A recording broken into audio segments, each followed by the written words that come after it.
oras mga kaibigan, alas 5:58 na po ng umaga sa huling bugso na po ng ating mga live report. Dalawang drug suspect katimbog sa ikinasang bypass operation ng mga otoridad sa Lanao del Sur. Detalye ng balita nagbabalik. Kasama Jumar Abdul.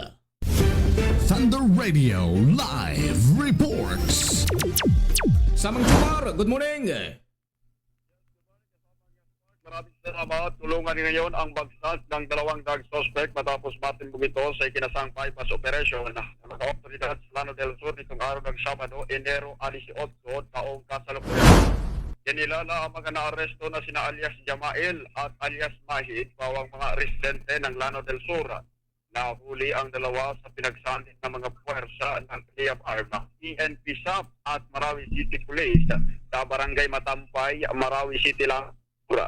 Nakuha sa posisyon ng dalawa ang tinatayang nasa 500 gramo ng shabu na nagkakahalaga naman ng 3,400,000 pesos.